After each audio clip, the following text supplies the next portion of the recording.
Muito bem, vamos agora completar o nosso primeiro módulo, tributos, estudando a parte 4, que diz respeito à última espécie tributária, que são as contribuições parafiscais ou especiais.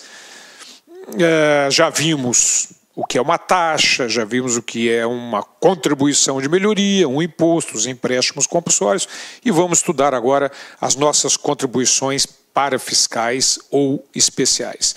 Observem que, assim como no texto ao qual nós nos referimos aos empréstimos compulsórios, nós só colocamos dispositivos constitucionais porque o CTN não cita nada a respeito dos empréstimos compulsórios. E assim ocorre no caso das contribuições parafiscais ou especiais. Os artigos são 149, 149-A e 195 da Constituição Federal. Então, por este mesmo motivo, como foi no caso dos empréstimos compulsórios, o CTN não é citado porque não há dispositivo no CTN a respeito dessas duas espécies tributárias. Muito bem, então vamos ver o que determina a nossa Constituição com relação às contribuições parafiscais ou especiais.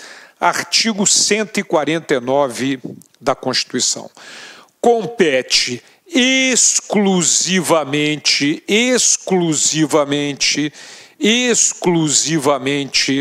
à União, instituir, e aí vem as contribuições. Contribuições sociais, o primeiro tipo, de intervenção no domínio econômico, o segundo tipo, e do interesse das categorias profissionais ou econômicas como instrumento de sua atuação nas respectivas áreas, etc. Então, observe que são 3 tipos de contribuições parafiscais ou especiais. Sociais, de intervenção no domínio econômico, chamada CID, e de interesse de categorias profissionais ou econômicas, chamadas contribuições corporativas, enfim. Sociais, de intervenção no domínio econômico, as CID, e do interesse de categorias profissionais ou econômicas, que são as contribuições corporativas. Muito bem. A Constituição determina ainda, no artigo 149, que terão que ser observados alguns princípios, etc., que nós vamos estudar todos eles, não se preocupem em identificá-los agora, eu vou falar daqui a pouquinho sobre todos eles. E o artigo 149-A traz uma contribuição que não é de competência da União, é de competência do município e do Distrito Federal. Dos municípios e do Distrito Federal. O que aconteceu foi o seguinte: quando nós estudamos taxa, nós vimos que para que o fato gerador, ou seja, o serviço, seja fato gerador de taxa, tem que ser específico e divisível. E vimos que o Supremo Tribunal Federal, já com súmula vinculante, determina que o serviço de iluminação pública não pode ser custeado por taxa. Por quê? Porque, embora seja específico, eu sei por qual atividade eu estou pagando, ele não é divisível, porque não há como mensurar a utilização de cada contribuinte, no caso do serviço de iluminação pública, e proibiu a cobrança dessa taxa. E aí os prefeitos se reuniram desesperados, foram ao Supremo e disseram: vocês precisam mudar essa aí, porque não está dando, nós precisamos desse dinheiro. E aí os ministros: não, olha, não tem jeito, já simulamos, não vamos mudar. E aí um deles teve uma ideia fantástica. Eu não vou aqui citar o nome, mas teve uma ideia fantástica. Por que vocês não mudam de nome o tributo? Chama de outra coisa qualquer, porque aí nós deixamos. E assim foi criado o artigo 149-A da Constituição. Observe aqui: os municípios e o DF poderão instituir contribuição na forma das respectivas leis para o custeio do serviço de iluminação pública.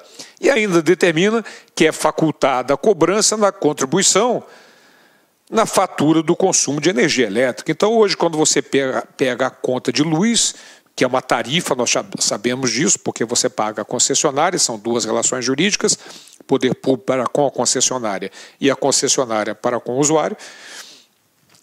Nesse caso, normalmente vem cobrando a CIP, né, Contribuição para a Iluminação Pública, junto da conta de luz. É um valor que foi criado em substituição à taxa de iluminação pública julgada inconstitucional, porque o serviço era específico, mas não era divisível. Certo? Então foi criada a contribuição para o serviço de iluminação pública no artigo 149-A da Constituição. E aí os municípios e o DF, através das suas respectivas leis, instituíram essas suas respectivas contribuições, né, para o serviço de iluminação pública. Então, nós temos, basicamente, contribuições de competência da União. Quais são as da União? Sociais, de intervenção do domínio econômico e do interesse de categorias profissionais ou econômicas, que vamos estudá-las. E esta, de competência do município e do Distrito Federal, que é para o serviço de iluminação pública. Ok? Então, minha gente, vamos lá ver um resumo disso. Contribuições para fiscais ou especiais de competência exclusiva da União, artigo 149, e de competência dos municípios e do DF, artigo 149-A, que é a contribuição para o serviço de iluminação pública. Certo? Muito bem. Já as contribuições da União, voltando aqui, aquelas previstas no artigo 149, e eu chamo a atenção aqui, voltando para o artigo 149, compete exclusivamente à União instituir contribuições sociais de intervenção do domínio econômico e do interesse de categorias profissionais ou econômicas. Então, adiantando, são as contribuições sociais, o primeiro tipo, essas de competência da União, do artigo 149. Sociais gerais, FGTS, salário e educação, e para a Seguridade Social. Estas contribuições para a Seguridade Social, nós vamos ter que dar uma atenção muitíssimo especial para elas. Vamos dedicar uma boa parte dessa parte final do módulo tributo para as contribuições para a Seguridade Social, estudando o artigo 195 da Constituição Federal. Então, contribuições para a Seguridade Social. E depois temos as contribuições de intervenção do domínio econômico, a CID, e as contribuições de interesse de categorias profissionais ou econômicas, chamadas corporativas. Muito bem. Mas antes de estudarmos o grande barato que são as contribuições para a Seguridade Social, que vai exigir mais, nós vamos conversar sobre essas duas, de intervenção no domínio econômico e do interesse de categorias profissionais ou econômicas. Muito bem. O que são contribuições de interesse de categorias profissionais ou econômicas? São contribuições, por exemplo, CREA, Conselho Regional de Engenharia, Arquitetura e Agronomia, contribuições para o CRM, Conselho Regional de Medicina, CRO, etc. São contribuições de interesse de categorias profissionais ou econômicas. Muito cuidado, porque nós hoje convivemos no Brasil com as contribuições sindicais obrigatórias, como é o caso dessas que eu citei, e as facultativas. Mas, evidentemente, só as obrigatórias é que são espécies tributárias. E contribuição de intervenção no domínio econômico, a CID.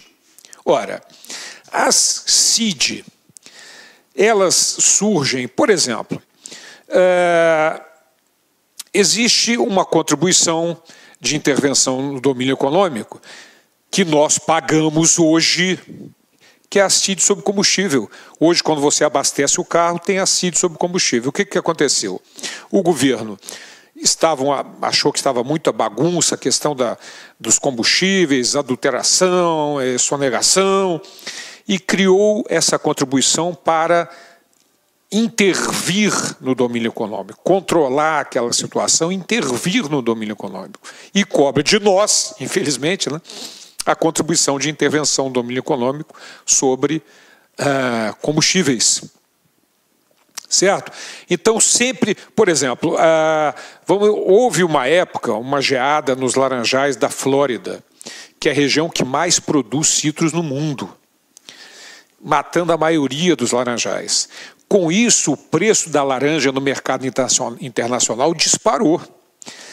O brasileiro viu que o preço estava muito bom no mercado internacional e planta laranja, planta laranja, planta laranja. Só que eles esquecem que a hora que estiverem produzindo os laranjais aqui plantados, também estarão produzindo os que foram replantados na Flórida, talvez até antes. Havendo uma superprodução e o preço despenca. Então o governo intervém no domínio econômico, orientando o citricultor, controlando a produção de mudas e cobra do próprio interessado, que é o citricultor, o exportador de sucos, essa contribuição de intervenção no domínio econômico para controlar a comercialização, produção, etc., de citros e de sucos. Ok? Então... Olá, meus amigos, minhas amigas, sou o professor Luiz Antônio de Carvalho e com muito prazer, muita satisfação, estou aqui para fazer um convite muito especial para você, que está estudando para o concurso aí da Secretaria de Fazenda de Santa Catarina, para o cargo aí, um cargo aí maravilhoso de auditor fiscal da Receita Estadual. Nós aqui da Lá Concursos, em 2018, nós entramos aí para valer, super competitivo em concursos de carreiras fiscais. Então, nós temos hoje aqui no site, né? Temos um site aqui bem específico, já 5 cursos pré-editais. Tá? Temos o pré-edital de Goiás, de Brasília, Bahia, Rio Grande do Sul e agora esse aqui de Santa Catarina. Nós queremos nos tornar o melhor e o maior site de carreiras fiscais do Brasil. E claro, para isso nós temos uma equipe de professores aqui top de linha. Nós não temos professores medianos aqui no nosso quadro. Vocês viram aí já a qualidade dessa aula demonstrativa, né? Professor, quanto custa? Como é que é esse programa de vocês? Gente, nesse curso nosso é o pré-edital. Todo curso da LAC pré-edital tem um período um pouco mais longo. Este curso, nós temos um prazo de 180 dias. Durante esse período, você poderá assistir às aulas quantas vezes quiser e na hora que desejar. Professor, e o investimento? Investimento apenas 10 parcelas de R$60. Ah, professor, estou com outra dúvida. Claro, vem comigo. Olha só, professor, matriculei hoje. E daqui 3 dias, por exemplo, o edital foi publicado. Eu tenho que fazer uma nova matrícula no pós-edital? Não, pode ficar tranquilo, porque se o edital for publicado dentro do prazo de acesso, nós faremos todos os ajustes a custo zero para vocês, mas tem que estar dentro do prazo de acesso. Bacana, meus amigos? Então, espero vocês aqui na Lá Concursos. Nós estaremos juntos nessa caminhada aí para você alcançar o tão sonhado cargo público de auditor fiscal da Receita Estadual. Ah, último recado, já ia esquecendo. Todas as segundas-feiras, nós aqui da Lá Concurso, no nosso canal do YouTube, nós temos uma live com o nosso coordenador de carreiras fiscais, o professor André Fantoni, que ele vai sempre explicar, dar informações, notícias, dicas, aulas, aulões, revisões para a carreira fiscal. Todas as segundas-feiras, às 19h30. Então, peço as gentilezas que se inscrevam no nosso canal e seja nosso seguidor no nosso Instagram, porque nós transmitimos por esses 2 canais, Instagram e YouTube. Bacana, meus amigos? Um forte abraço, espero vocês. Fui, tchau, obrigado.